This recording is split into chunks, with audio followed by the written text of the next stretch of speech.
And I was like, okay.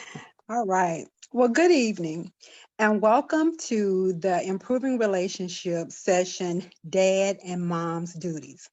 I am Natasha Worthy, and I serve as the Georgia Home Visiting Program Senior Manager with the Georgia Department of Public Health and as the co-lead for the Fathers Matter Improving Relationships group. The Morehouse School of Medicine Prevention Research Center and the Georgia Department of Public Health Strong Fathers, Strong Families Georgia Coalition have teamed up to mobilize fatherhood in Georgia. Together, the academic public health partnership evolved into a multi-sector participatory approach with a focus on 7 strategies, which includes improving relationships between men and institutions and their co-parents. This evening, we have a informative and very engaging presentation. I would now turn it over to our presenters to introduce themselves. Dina, you want to go first? Yes, let me get to this. Just gonna start our little slide here.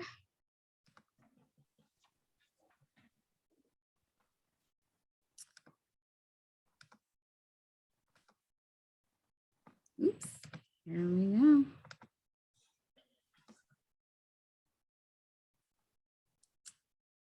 All righty. Or I guess you're up first, Mr. Johnson. Okay, I guess I am. Okay, hey. Good evening, everyone. My name is Reginald Johnson. I am a community marketing rep at CareSource of Georgia. I have been here for coming up on 5.5 years, but I have like over 30 years of experience working with fathers, families, the community in Metro Atlanta. I am a part of the Morehouse School of Medicine's Prevention Research Center to help improve relationships between fathers and institutions and support the inner healing of dads, of which I am one.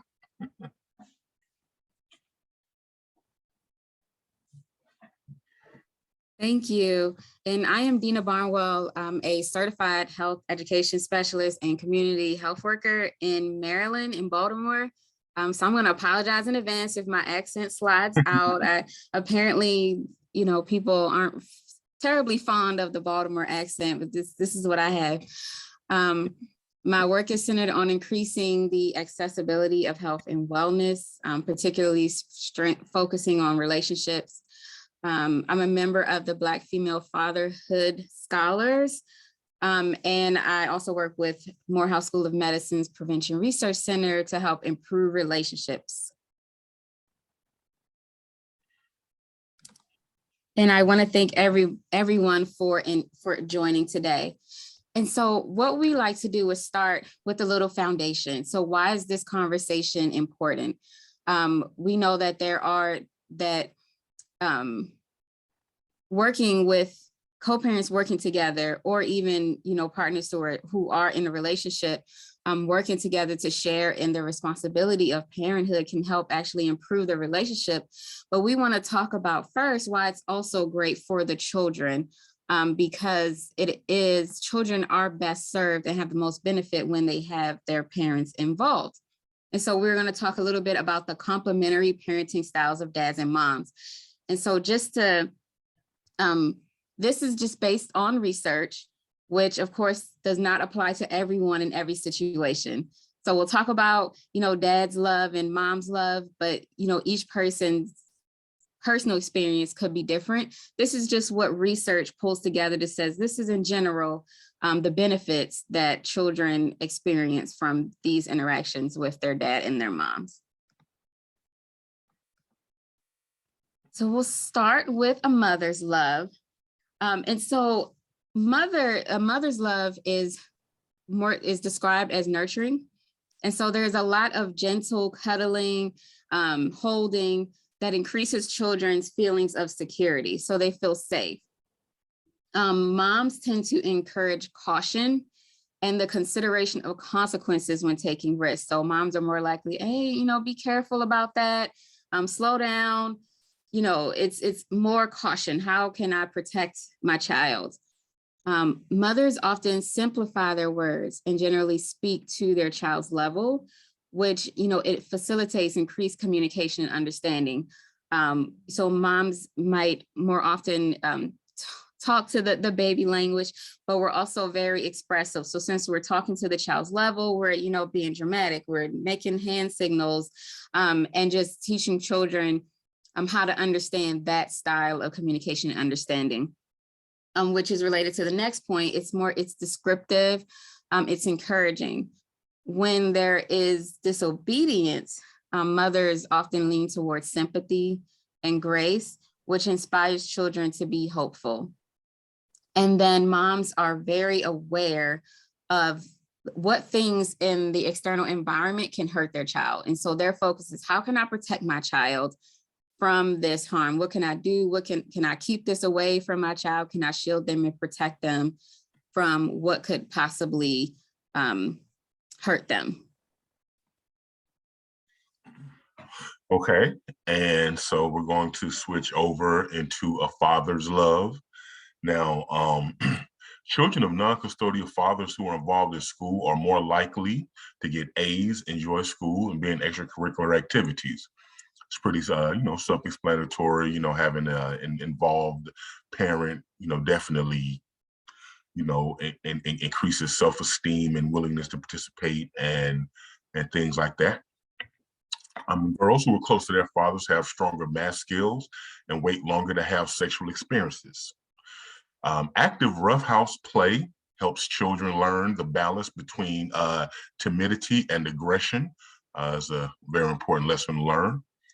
Dads encourage children to try new things and take risks.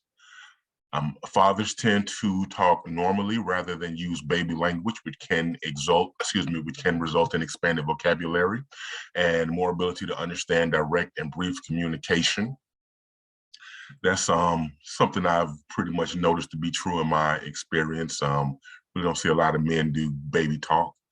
So I guess they get the nurturing from the mom and the straightforward from the dad. It makes sense. Dads tend to enforce rules fairly and sternly, which teaches children the consequences of behavior. Fathers focus on preparing children to interact with the world by explaining the reality of life. And that's a definite necessary part of being a parent, being a dad growing up. Boys who grow up with dads learn how to channel masculinity and are less likely to be violent. I would like to add a caveat is if boys who grew up with dads who learned how to do that, because as we see a lot of times, at least from my experience, some people really have a misunderstanding of masculinity and what it means to be masculine. So some things that they may have learned or mislearned, but generally speaking, boys who do have dads who are more grounded and understand those things, they learn those lessons, learn how to channel their masculinity to be less violent. And girls with involved dads are more likely to select partners who do not abuse or mistreat them. And that's a definite, definitely believe that to be true, because and of course the key word here is involved. Being there, being present, and being involved are two different things. You have to be hands-on, and you have to have the desire and the willingness to participate. So yes, all of these things are really important things that that fathers should bring to the table.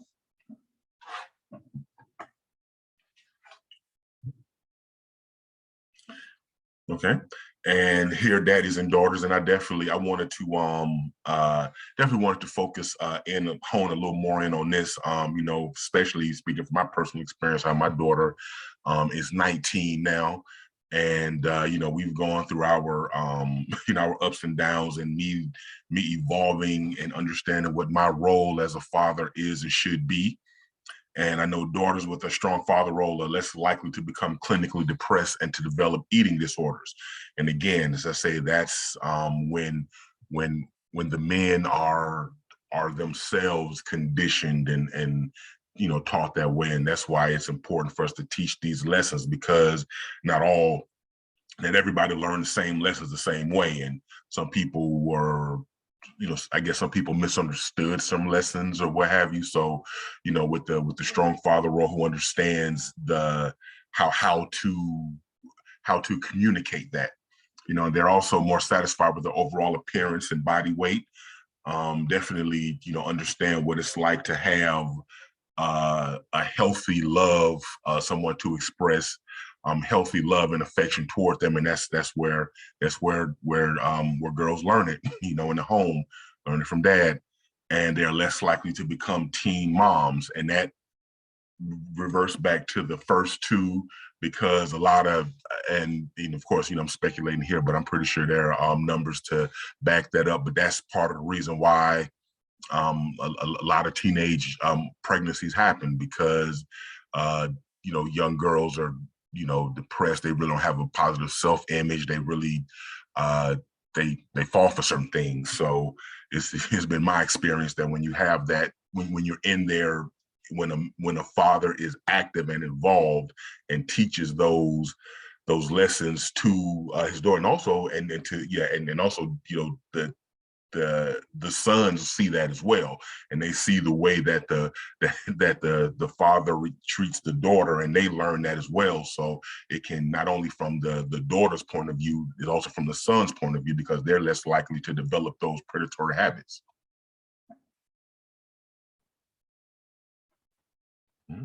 And they're more women. They're more likely to graduate from college. Knock on wood. Claiming that for my daughter. Have higher salaries. That one as well. Wait longer to have sex. And me, if I want to take a little tangent, I'm not moralizing here. It's not necessarily just wait until you're available, ready, and that's between parents, and that's something, if you instill those those values in there, they tend to stick to them and focus on establishing careers, because and as I tell my daughter, you have more self-confidence, as I tell my daughter and my son as well, both my children. If you focus on establishing your career, you focus on your school, you focus on a lot of these things, you tend to realize you don't have time for anything else, let alone a baby or anything like that. So definitely, these are strategies that I have learned to implement, and I find these to be, definitely accurate. And of course, for those of you who, those data heads out there, you see the website down there. So that's where we got that information from. Thank you, Mr. Johnson. And since we have a nice, a small group here, I just wanted to open it up. So based on what we've talked about so far, would anyone like to share your experience with these things? Are these things that you have experienced? Did you notice? Do these relate to you? So I know for me, I can definitely identify with that type of mother's love. Like, it almost, when my son is about to get in trouble, I'm almost pleading his case on his behalf. I step in as like top-notch defense attorney, trying to get whatever can be done to lessen the consequence. But I think that, when his dad does come in and say, hey, you did this, and these are the consequences, it gives him that balance to know you can't just be out here in the world doing whatever you want, expecting nothing to happen to you. And so I can see how both sides are evenly encouraging. So I'm all, my kid, I want him to be involved in sports, and I'm researching and seeing what's the one that he's least likely to get hurt. So I'm like going through baseball, soccer, like which one? And his dad's like, well, which one is he going to enjoy? Which one is he going to do? And I'm like, I don't want him to get hurt. I don't want my baby. And so that balance, it gives the children both experiences, so they're well-rounded. Is there anyone else who is willing to kind of share your reaction to this or experience?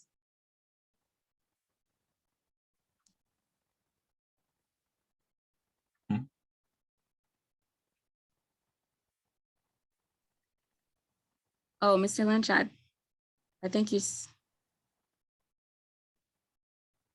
You still muted, Mr. Yeah. I forgot I was on mute. I just love the distinction, and my experience has been that it's right on target in terms of how parents look at their roles differently and act their roles out differently.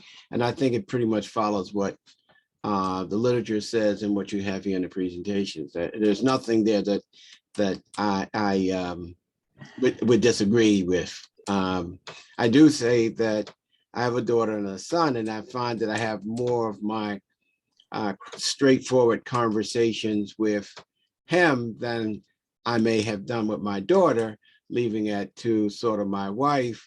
And I sort of play kind of an umbrella role when it comes to both of them, but I'm more likely to get on him in terms of clear expectations than I am her. So she's not a daddy's girl, but she's my girl.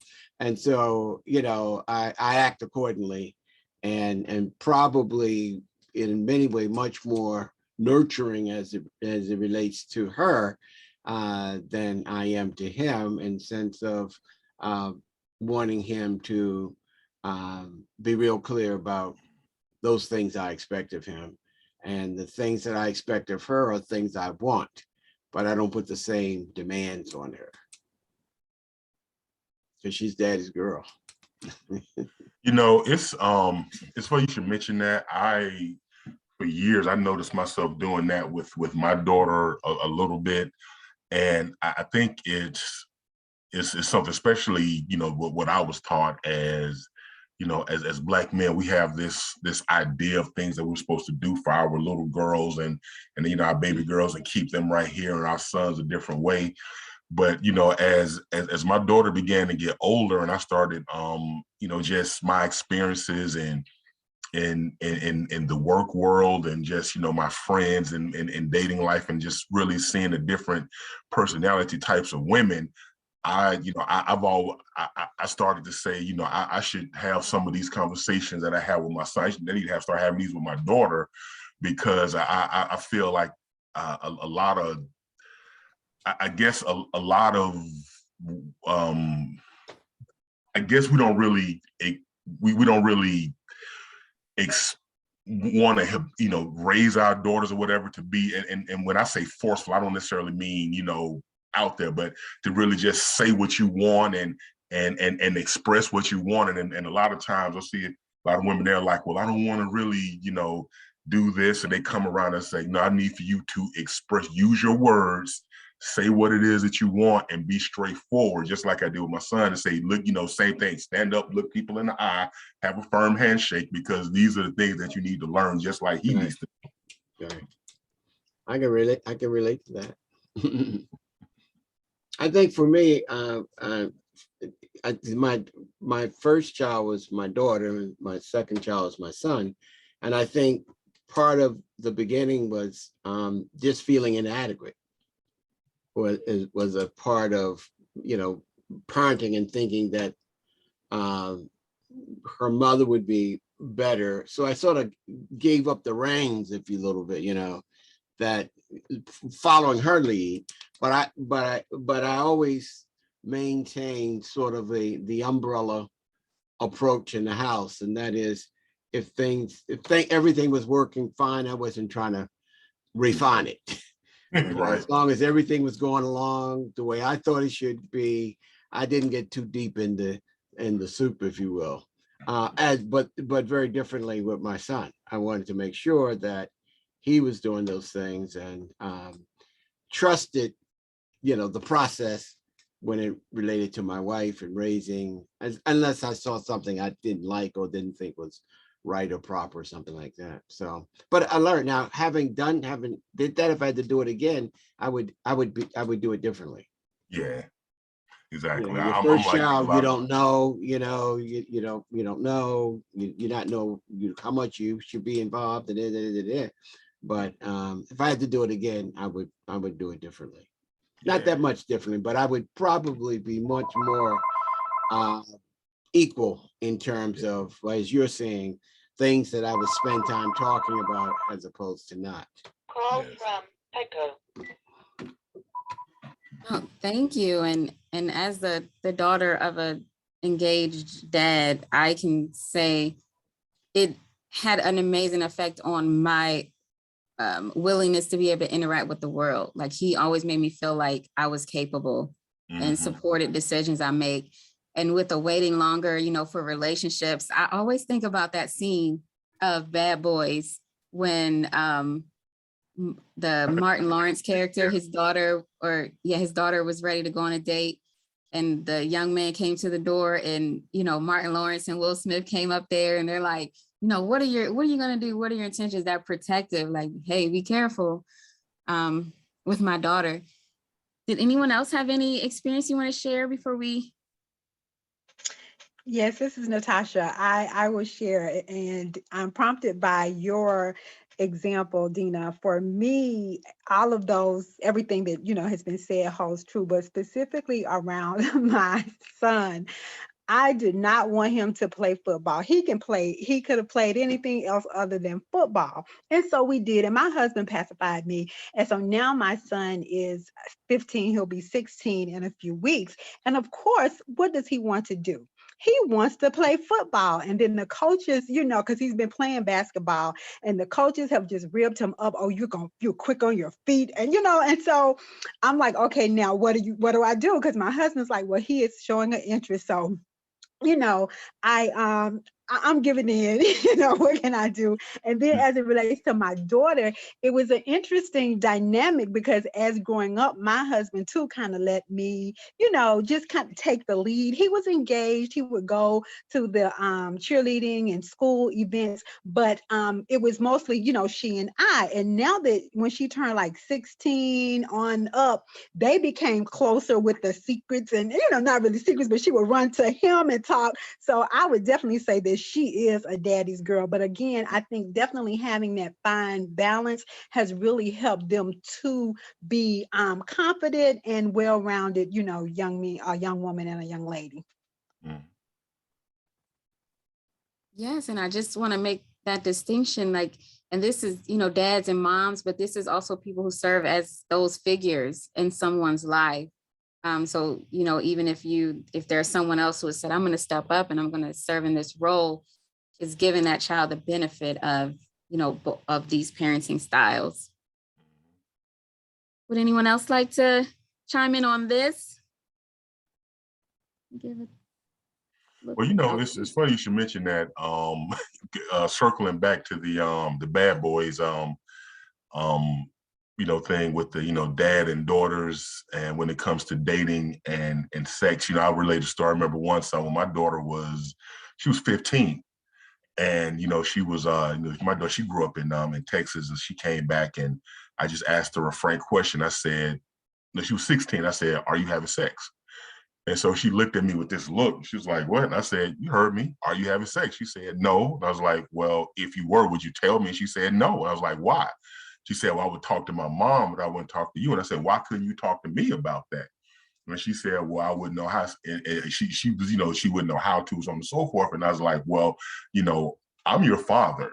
There's nothing you can tell your mom that you can't tell me. And I don't want you to think that you have to hide things from me and be afraid or anything, any feelings that you feel, because I say it's not my job to keep you from doing these things. It's not my job to keep you from dating and keep you from having sex or doing those things. It's my job to keep you from doing something stupid." And you know, you have a whole lifetime of doing stupid things. You don't need to do all of these as well. So that's why, yeah, I have that, to keep that open, those open lines of communications, to say, you tell me whatever it is. I don't care what it is. There's nothing you can tell your mom that you can't tell me. Yes, Mr. Johnson, I agree. I will say I'm on your daughter's side though. Like if I didn't have a 13-year-old son, my dad would still think like I just see, I tell her this. Well, see, I tell her this as well. I look at it as like, I'm not just a father, I'm also a man. And if you can't relate to me, if you can't talk to me, I'm the, like, you know, other than your brother, I'm the closest man to you. And if you can't relate to me and talk to me comfortably like that, then how can you do that to other men? So that's why I wanted to like get that whole, no, my dad, like, no, I'm like, I can give you guidance, because, you know, I've been there too. I've been a teen, I know. So yeah, like don't freeze me out of certain things. Keep me in because I need to know. And that's a lot of what this this session is about. What we're talking about today is how to share in those responsibilities. And so that's not just transporting children to the doctor's office or going to games. It's also having these conversations, building that trust, creating that space so that children can get the benefit of all expressions in their village. And so, we had this topic like dad and mom duties, but what we have learned is that the best plan is the one that all parties agree to. Yes. So there isn't really a such thing as this is what dads do and that's it, and that's what moms do and that's it. That limitation is not there. It's what all parties involved discuss and agree, this is what I'll do. And then it can even switch over time. And that often happens as children shift in ages, like what Natasha was sharing. Her daughter's 16 now, and now everything is telling everything to dad, and that could be a natural shift, and that's all okay. So what we wanted to talk about is some tips of how to have those discussions and how the parties involved can agree. And so one thing I always, recommend if there is any difficulty in, distributing those responsibilities is using a mediator. A lot of times we will go to our friends or our family, and those people, like I know my friends, 99% of the time, they're just Team Dina. They're on my side. Whatever I say is the right thing. And so getting a trained third party who can come in and listen and help develop. I know in Baltimore, there's this place, the Baltimore Community Mediation Center, and they help parents develop parenting plans and, decide things outside of the court system. And they do it, most of their services are at no cost to Baltimore City residents. And so if you can get someone trained to come in and help you navigate that, that might be a good way to at least get it set up and then allow room for change as we go along. Then there's access mental health resources if you have that opportunity. And that's because a lot of times our conflicts, they manifest through the traumas that we are still healing from. So we might have things that we experienced when we were young and we thought this is just the way it has to be because this is how I was raised. However, as we grow and as we heal from certain things, and there is an opportunity to see things in a new light and potentially have better conversations for coming to those agreements. And Mr. Johnson, just stop me whenever if you want to. Learn to concede. And so this one can be difficult for a lot of us because we're right. Like, we're always right. But sometimes we can be wrong, and it's really okay. So and a lot of times there's no one right way to do something. There are many ways. And so if there is a right way, it's the one that, like we said before, both parties agree to. And it's okay to try another person's way. So if you are divvying up the responsibilities, and say if you are deciding things like activities that, the children are going to be a part of, or which after school clubs or what schools they will go to. My kid is in Baltimore, we do not have neighborhood high schools. So every 8th grader has to apply to a high school in the city to attend. And you could end up going to a city, a school that's all the way on the other side of town. And that involves riding public transportation. And so between, my kid and his dad, there was a lot of conversation about, how would he be able to get to school? How would we, interact with that? Who could pick him up? Who could drop him off? Is he going to have to learn how to ride the bus? So there are, these conversations, and there's no right way to do it. It's just, what can we accomplish? What can we do? Hey, you know what, Dina? I want to chime in and say something. The problem with that is, unfortunately, a lot of times, a lot of us have those conversations after we have the children. you know, and that is one of the biggest things that I've seen is that a lot of people have children with somebody that they really did not know. And they did not ask these hard questions from the jump. And now you're at this situation now trying to, you know, trying to handle it on the back end. And you're right, like you know, mediators are good, but, you know, friends and family sometimes are the worst ones to, you know, the worst ones to go to. And ego plays a big part in it because nobody wants to admit that they were wrong or that they don't know everything. And I know for me, that was one of the biggest things that I had to do is just stop and be like, hey, I don't know. Let me ask, you know, let me ask. And that's how I got involved in this, going to classes, taking, you know, seminars like this, reading books. So yes, trust me, that you need to have these conversations, but have them earlier in the relationship and interaction. Yes, because once the activity comes up, the pressure is on. It's like, we got to figure this out right now. So the more we can discuss and figure out in advance. And this is related into the other points is be accountable. So there may be times where, oh, I did agree to do this, but, you know, work ran late and I forgot to message you. Like there are things that can happen that, you know, when my kid first started having half days at school, sometimes I would forget which day was a half day. And, you know, sometimes you just have to own up to that and say, you know what, I forgot, and then figure out how we can fix it. Yes. But a lot of times when we do mess up, we kind of try to, you know, play it off or put it on the other person. And that kind of increases the conflict and makes it more difficult for us to distribute those responsibilities. And if one partner is not shown to be dependable or reliable, then that can interrupt the ability to kind of share in those responsibilities. Mm-hmm. And then if I could, to that point, also taking responsibility, but also allowing grace, you know, because like you said, anything can happen, and it can happen to the mom and it can happen to the dad, but, you know, being understanding, and then how do we move on from here? So allowing each other that grace and not let it be tit for tat, you know, and just making it blow up to something larger than it shouldn't be. Yeah, people want to stay. They want to stay mad. They want to stay in that anger at that moment. Yeah, let it go. Move on. Yes. Or be organized. So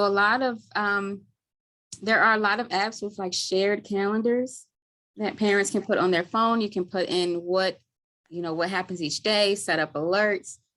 Some parents, I have a running text thread where we're constantly sending back and forth information.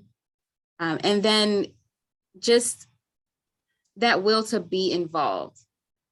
Ensure that both parents' contact information is on file with the doctor's offices, with all the extracurricular activities, with school, so that you're both getting the alerts and notifications and can support one another, versus it being like one parent that gets all the information and is responsible for then informing the other parent.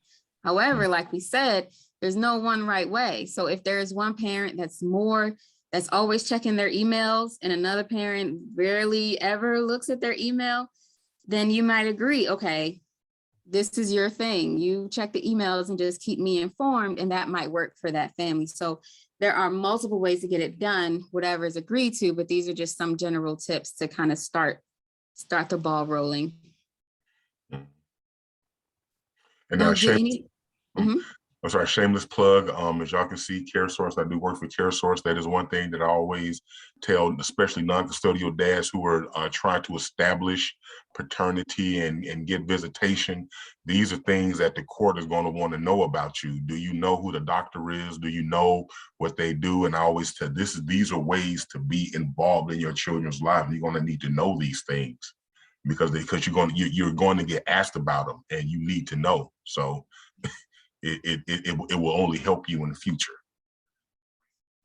Yes, good evening, everyone. Hope everyone is doing well. I apologize for my lateness coming in. But I just wanted to comment on the topic of being right or wrong. And I think we really need to change the mindset about right or wrong. We really need to be changing it to whether it's effective or not Right. effective. And so particularly men are more apt to listen to something that didn't work and why it didn't work, as opposed to calling it wrong. We actually, without making mistakes and without, being wrong at times, it would hinder our learning ability. Most of the lessons I've learned have come from something that I didn't do right the first time. But if we change our mindset to look at it as, it's not that it was right or wrong, it just didn't work for the goals and things that I wanted it to accomplish. And so what can I do to change that, that mindset that I need to be doing things in a fashion that produces the results that I would like to see? That was perfectly said. You're absolutely correct. Yes, and what you said, it reminds me of, it's a quote. Oh gosh, I'm gonna get in trouble for not remembering my history, but the man who created the light bulb, and somebody asked him a question, and he said, I didn't learn how to create a light bulb. I learned how not to create a light bulb 100 times. And so he learned from all the times that it didn't go well and took that to develop what lights up our lives right now. So I do appreciate your suggestion to change the narrative, because words matter. And like, to be honest, who wants to be told they're wrong or they did something wrong? It doesn't feel right. It doesn't even sound good to hear. So, communicating that differently could go a long way in these type of experiences. Yeah, absolutely. When I'm mentoring to the guys, I that's one of the things I ask them when they're having trouble in their relationship. Do you want to be right, or do you want to be successful and effective? Because you can be right and it be chaotic as I don't know what. Yes. But if we're looking at it in terms of, hey, these are our family goals, and if what we're doing is contributing our progress towards our family goals, then they're the right things to do. Yes, absolutely. And thank you for sharing that. And then we wanted to throw one more question out to the group. So we're talking about these duties, and we said a little bit earlier that a lot of these things aren't like, this is what general research says. This is what how dads interact with children. This is how moms interact. There are also, society, we're changing, but there are also certain responsibilities that are looked at like, this is what dads are supposed to do, and this is what moms are supposed to do. And so our question, if anyone's interested or willing to participate, have you ever taken on a duty that was not primarily associated with your role as being a dad or a mom? Absolutely. Yeah. Well, I always put it like this. I think that relationship duties or parent duties should not be divided along gender lines, but along the lines of aptitude and ability. So, it's like perfect example is my mechanic is a lady. So if we were ever in a relationship together, being that that's what she does the car stuff. I'm not a car person. So, if the car is knocking, I'll be like, hey, honey, go see what that is, whereas, I like, certain things. I'm not a really great cook or anything like that, but I like to clean. I like to do laundry, things like that. So I don't necessarily like, well, you're a man, you're supposed to do this. It's like, do your job, what you can do, and just, makes it easier. Yes, it's funny that you mentioned mechanics, because I actually, in high school, I took mechanics as a trade. I wanted to be a mechanic. And so as my kids getting older, I'm the one that's showing him how to like check the oil and how to even change it if you need to. But yes, that is a great. Would anyone else like to share? It's a loaded question.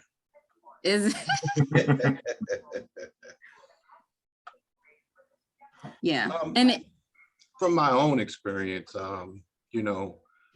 I learned a lot from my mother, and my mother taught us to be independent. And so, I can cook, clean, sew, iron, just about anything that traditionally a woman would be able to do, I can do for myself. But roles have evolved. Motherhood has evolved. Womanhood has evolved. Equal rights, and they're fighting for better pay, and they're leaving the homes more, and so forth, which consequently means that dads are in the homes more, and so forth. And so I think I heard Mr. Johnson say it. It's like in my home, we don't have roles. It's just a matter of what needs to be done, who's available to do it, and who has the ability to do it. And we just share it that way. Yeah. yes. My children's mother, she was shocked because when she realized I knew how to change a diaper. And I was like, I have a little sister, I've been changing diapers my whole life. It's like, certain things, and it really irks me. I know, and I know TV is fantasy land or whatever, but it used to really irk me. Even back in the days when I used to have like, we left to leave the kids with dad, or like the mom would go and the dad would have to take care of the house, and they come back, everything would be in shambles or whatever. I'm like, you're making these guys seem like idiots. Like it's not that hard. So yeah, it's like, yeah. I laugh, Mr. Johnson, because I too, in terms of, we just did what needed to be done. And when we were starting our family, my job had me working, I was traveling. So my husband knew everything. He knew how to make the bottles, clean the bottles, change them. He knew their schedule. And it has really definitely helped us with, the balance. I feel comfortable taking my son to the barbershop if he has to go. Now he has locks, so, I do that. But again, my husband would take my daughter, to her cheerleaders lessons. He would take both of them to their doctor's visits when I wasn't, able to. So definitely agree with you. And I think it was Mr. Hicks, in terms of times have just evolved. And so, I believe because we are just in there and do what needs to be done, that has showed them too that, there aren't any roles. There isn't anything that you shouldn't do. And there's nothing that you can't do. Everybody comes in and pitch, help to do what is needed to make the family move forward. Mm-hmm. Yeah, and I'm the oldest child. So I got the parent real early. Having younger brothers and sisters, my parents worked. And so I was their parent, when it came to home life. I'm the one who cooked and cleaned for them and so forth, and got them ready for school and all those things. So by the time I had my own children, I was really well prepared.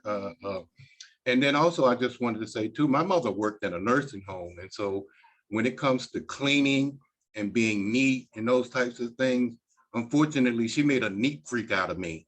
And so there are some things that I do just because can't nobody do it as good as I do it. And so that actually frees them up because, dad got dad, or my husband gonna take care of that, because, I think too, we get caught up in expectations. Yep. And so rather than fussing and fighting because I expect it done one way, if that's the way I want it done, then I should be responsible for doing it, not others. Yeah. I drive around my subdivision sometimes, like on Tuesday. Sometimes I'll see the husband taking the trash out. Sometimes I'll see the wife taking it out. Sometimes he'll be cutting the grass. Sometimes she'll cut the grass. It's like, and these are, older people. So it's not like, young. So it's like, you're right. It's like even the roles are evolving even for older people. It's like, it's not the same anymore. I agree. And I think that's kind of what we were getting at today is whatever the best plan is the one that works for the people involved. Mhm. And so thank everyone for sharing your experiences with in answering both our questions and being engaged. We have some contact info here, but we will have the slides available. And I just wanted to, Natasha mentioned earlier that this is a part of the Mobilizing Fatherhood in Metro Atlanta initiative, Fathers Matter. And so to connect, if you want to be informed of other workshops coming, there are a lot of events happening. And so you can email fathersmatterga@gmail.com, or you can connect through social media just to be aware of all the wonderful things that are coming up or that have already happened in recordings.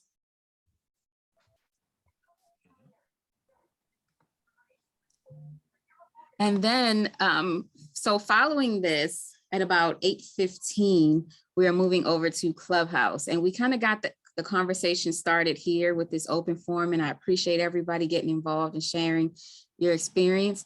And so we are going to move over to Clubhouse at 8:15, and that's where anybody can come on stage, anybody can share your experiences, ask questions to the group. And so if you are interested, I just put the link in the chat. Mr. Johnson and I will be over there, so feel free to join us. Hey Jess, how you doing? Jessamine, I haven't seen you in a while. I'm good. How you doing? I'm great. I'm up here listening and doing mommy duties and some father duties. Good chat. Good chat. Yes. Oh, we doing shout outs. Okay. Hey, Terry. Like I'm shouting out everybody else on me. Thank you all for joining this evening. I hope to see you over in Clubhouse. Would anyone like to share anything before we wrap it up? Forgive my lateness, but I guess I missed the introduction of who you guys are and what you do. Well, okay, I'll go. My name is Reginald Johnson. I do community marketing for CareSource of Georgia. We are a nonprofit health insurance company. I also partner with the Fathers Matter initiative with Morehouse School of Medicine and other things. And Dina can pick up and talk about that from there. Yes, I am Dina. I am a health education specialist and community health worker in Baltimore, Maryland. And so if you hopped in a little late, you missed me apologizing for my accent. We say things.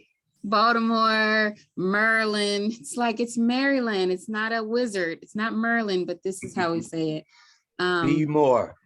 Be more. Stand up. Yes, sir. Okay. So we are representing the Improving Relationships Committee. That's a part of the umbrella of the Fathers Matter initiative. And so about a year ago, there was a summit to kind of discuss how we can support fatherhood, how can we support, improve the relationships between fathers and institutions, and how we can recognize and promote all of the wonderful fathers and, dads out there really, handling business. And so this workshop was put on by Improving Relationships because we focus on the relationship between fathers and their co-parents and fathers and institutions. We have one more in this series, or two more in this series. In June, we'll be discussing empathy and understanding. And then in September, there is a workshop with Decal, and they will have fathers as a part of a panel to have a discussion. And then after that, we shift to discussing how to improve relationships between fathers and institutions. And so if you are interested in, being a part of those, definitely connect with us, and be a part of what's going on. Nothing, just finishing the co-parenting class. And is there anything else before we hop off I this know evening? I wasn't really as engaged as normally I am, but I think this is definitely worth conversations that need to be had, and definitely I would say even taking it to the younger generation. Just because those expectations and societal influences show the things that we're trying to learn, I guess you'll say, or that we had to unlearn and navigate as well too. So just a observation of this would be a great conversation and platform for younger generations in the schoolhouse before they even have kids or think about kids. Yes, you are certainly right. A lot of conflict would be avoided if we had these discussions earlier. And so we will actually take that note and see if there's any way we can extend these type of conversations to younger generations, those Gen Zs.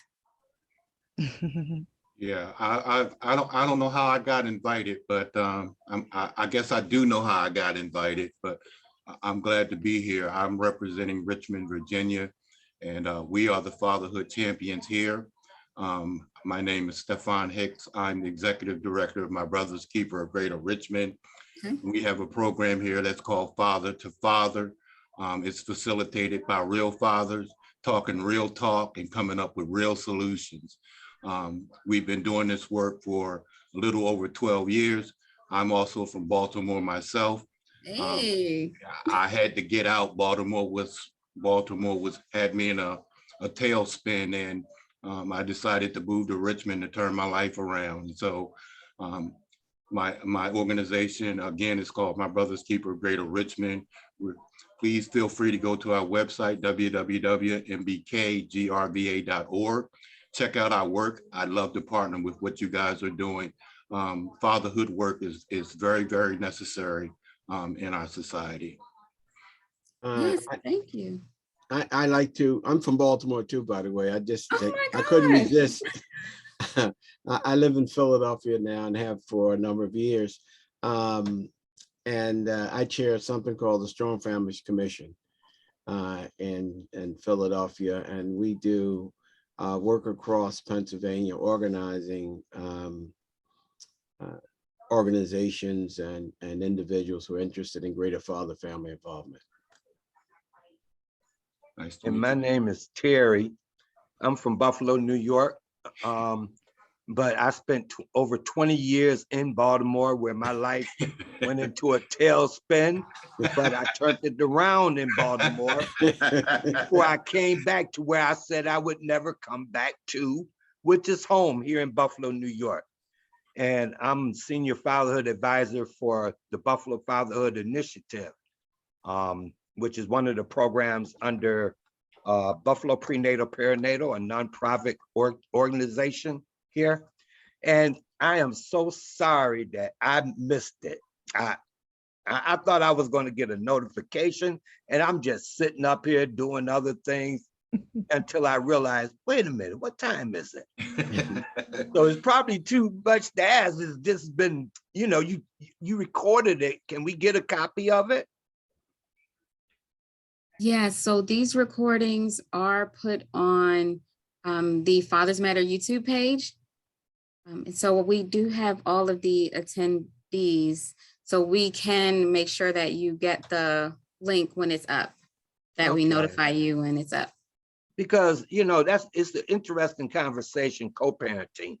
I just was curious to know, did the conversation touch on the challenges of co-parenting when the father and the mother and the child are estranged from each other? Father, trying to be a father, but don't have the opportunity to, because of the relationship between him and the mom. Then the family courts are involved. We're seeing more and more of those type fathers come into our fathering program, where we have a 13-session class. And, there's a lot of information that we would like to get about how to help them navigate and maneuver around that. Yeah, so this session did not. However, I just wrote that down. And And we would also, we are have some workshops coming up, and we will include that, or, you know, review that to see how we can incorporate that, because we do understand that's an important topic. We do know some of the rules and the laws in different states and the areas can make it either more difficult or less difficult for dads. I actually, when I started working with this organization, the Fathers Matter group, I learned that Georgia, you know, if you are, I believe it's if you are unmarried when the child is born, you have to actually do work to be considered the legitimate father. Paternity. Yeah. Yep, got to do legitimation papers. Same thing in New York, in Virginia this too. area. And, you know, so that's like, you know, that's steps, you know, that's more loopholes or more things that dads have to jump through just to be involved or claim, you know, that space in their children's lives. And so we do know that that's a topic that needs to be covered. There are also other groups within the Fathers Matter umbrella. And so if you want to connect with on social media, you will see what all the groups, I think there's about 9 different groups, all focused on different, you know, components of this work. And you would be able to see like if upcoming relevant workshops, and we also share other things that other organizations are putting on. Okay, thank you. Not to belabor everyone, but one more quick topic that you might want to throw in a discussion bowl is domestic violence. And when I say domestic violence, I mean domestic violence towards men. Yes. Mm. Yes. Thank you. I'm taking notes. I didn't think I was gonna come here and get all this good feedback and ideas. And so I'm smiling right now. Because this is what we like to hear is feedback. So I took that down as well. And was there anything else before we wrap up? Well, thanks everybody. Again, the email is fathersmatterga@gmail.com if you are interested in connecting again in the future. And if you are going to be on Clubhouse, we'll see you in about 15 minutes. And if not, we'll see you next time. Have a good evening. Good evening. All right, goodbye.